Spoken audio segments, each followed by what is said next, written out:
Let's listen to this. So, Kim, what's on your radar? Well, there is a new terrifying development in the expansion of the surveillance state. When you think of the Capitol Police, you probably think of them as the police department for the Capitol complex in Washington, D.C.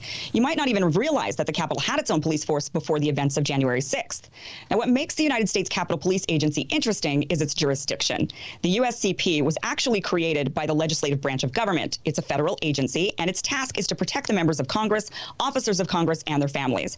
Besides protecting the Capitol complex, which is about 2 square miles, the Capitol Police can also be found in the 200 blocks surrounding the complex, ensuring its security. But their jurisdiction doesn't stop there. As long as they are performing protective functions over members of Congress and their families, which is a very broad definition, they actually have jurisdiction throughout the entirety of the United States. Yes, the USCP is another federal law enforcement agency. And guess what? They just announced their expansion. The Capitol Police are opening up field offices for the first time in San Francisco and Tampa with the intention of adding more cities very soon. What is the purpose? They say they need to be out in the field to investigate threats to Congress. And apparently, according to the agency, Deep Blue San Francisco and moderately liberal Tampa have the highest concentrated number of these threats. Now, remember, I told you these investigations that were being looked into were starting. Paperwork was being sent from the FBI to Congress. That paperwork that's sent to Congress establishes a paper trail for something that is needed, which then eventually allows funding. Funding and money go to start something. That apparently need Capitol Police investigation. Now, typically these types of investigations are handled by the FBI, but the USCP, with their newly expanded budget, thanks to Democrats overly funding the police, have found themselves with enough cash to expand to the states. Not only that, but the agency also has secured from the Department of Defense military-grade surveillance equipment. The new PSSGM units the agency acquired provides high-definition surveillance video and are enabled with night vision. Apparently, the data from these devices can be combined with sensor data to create a pattern of life analysis on suspects. Now, what else do they have? Not sure. Speaking to the Washington Times, a Capitol officer said, quote, "Hopefully you can understand it wouldn't be smart of us to tell the world all of our capabilities." So who are the suspects and why will some people be targeted? Well, we may never know because the Capitol Police are technically a part of the legislative branch. They are not subject to the Freedom of Information Act. That's right. You can request transparency from the CIA, the Secret Service, the FBI, and every other law enforcement agency except the Capitol Police. So now we have a federal law enforcement agency with an overbloated budget and military-grade spy equipment that's expanding to its offices throughout the country with zero transparency. Does anyone see the problem here? And it gets worse. The Capitol Police Chief reports to the Capitol Police Board. The Capitol Police Board is made up of 3 people, the Senate and House Sergeants at Arms and the Architect of the Capitol. Both of the Sergeant at Arms are appointed and report to the leaders of their respective chambers. So as you work your way up the chain of command, you end up with the Speaker of the House and the Senate Majority Leader. This means currently Nancy Pelosi and Chuck Schumer are indirectly or maybe directly in charge of the police force with zero transparency. Now, pay attention. Spy gear and jurisdiction everywhere. Now, those of you on the left saying, yeah, but those right-wingers need to be investigated, look at what they did. Remember when I said the first 2 field offices are in liberal San Francisco and Tampa? The surveillance state is more often than not used on liberals who look to append the hyper-capitalist, elitist-run society than anyone else. And it's not that I'm afraid of Nancy and Chuck in particular. It could be any 2 hyper-partisan leaders from either party abusing the power of their newly expanded partisan secret police guard. Today, it's the left who are hunting right-wing QAnon conspiracy theorists, but who will it be tomorrow? Wait, I'm sorry. What did she just say? Let me go back. We're at 58. I just want to make sure I got this right. Today, it's the left who are hunting right-wing QAnon conspiracy theorists, but who will it be tomorrow? Hang on, one more time. Today, it's the left who are hunting right-wing QAnon conspiracy theorists, but who will it be tomorrow?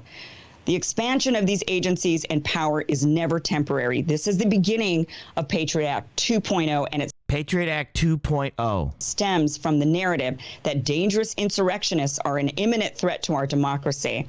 You know, Ryan, I just see this as a Let me go back. I want you to listen to this because this is what I was talking about. The narrative that dangerous insurrectionists are an imminent threat to our democracy. You know, Ryan, I just see this as another threat of weapons of mass destruction as, being used to expand the surveillance state. I mean, that's my big fear with this. Yeah, it's... All right, so this is the stuff I'm talking about. All right, they are funding this stuff. They are sending money to it. They are starting federal law enforcement organizations. They are going to have outcomes, right? They're going to have positive information, positive feedback, and actual things. They're going to have to arrest people. They're going to have to prove their worth. This is basically what I was talking about. So, if you don't think that they're going to be out there scooping people up, Patriot Act 2.0. Now, right now, like she said, it is Nancy Pelosi, and they're going after QAnon. They're going after truthers. They're going after insurrectionists. Those are the people they're going to be hunting. They've got something to prove. They're going to go out. They're going to scoop everybody up they possibly can and hopefully make something stick to get their numbers up. Because then they can justify their department. They can justify that authority, and they can justify their funding. This is the problem. This is what I tried to explain.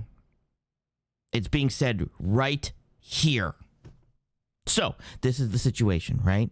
You have people on, and I want to explain this. If you have somebody on and you get their point of view, and their point of view, that's fine, you want to hear it, that's great, and then they don't come on anymore. Well, that's getting points of view. That happens all the time. But when somebody comes on and it's the only point of view they have, and it's constantly being done day after day after day after day after day, and people are only coming on to hear that person's point of view,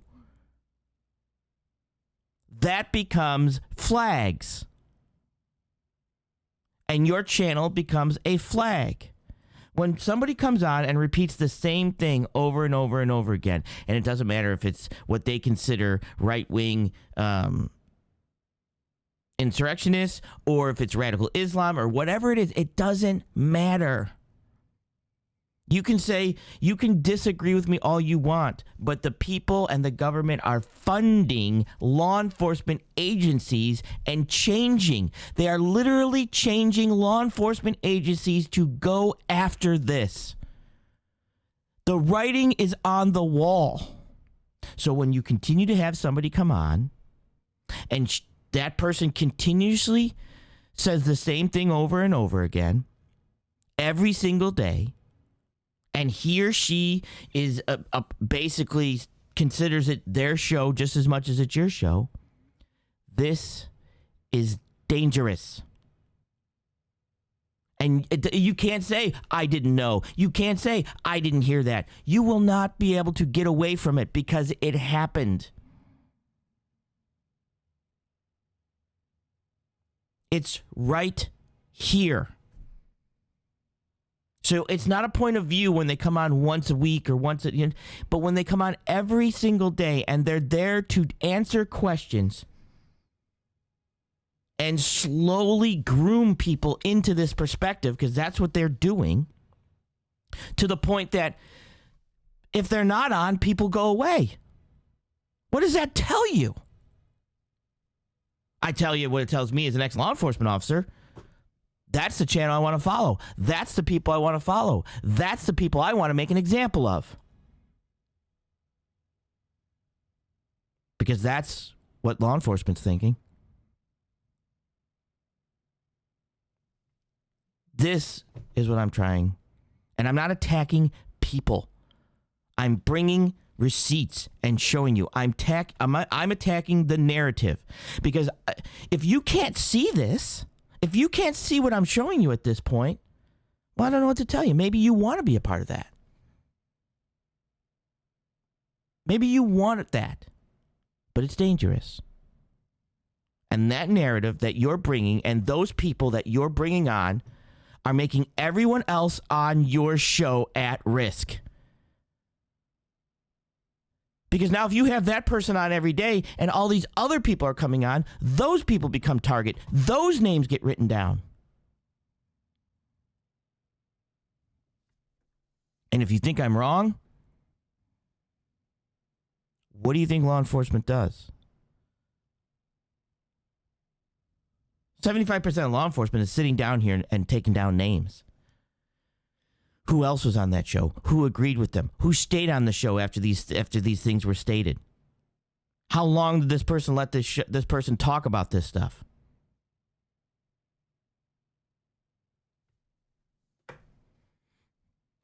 Did they? Make a change.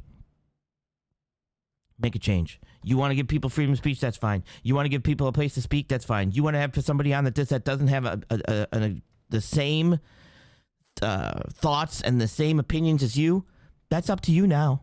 That's up to you. But the thoughts and opinions are now being chased down by the federal government as bad, as insurrectionists, as terrorists. And that's not me saying it. That's them. So at this point, you're a part of it. You can't claim dumb. I'm trying to help. I'm trying to be honest. I'm not just attacking a person. I'm showing you.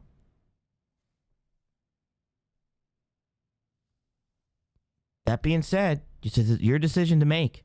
But at this point, the only person if to continue on the path that you're continuing on by bringing people on and allowing them to spew this, you get what you reap. You've been made aware. I've showed you. Written and video. Good luck.